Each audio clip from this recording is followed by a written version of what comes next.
What is up, everybody? I am finally back.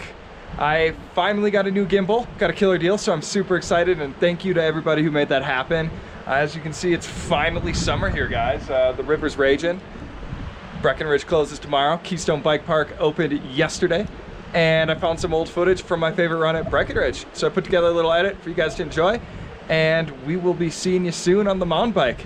Later, guys.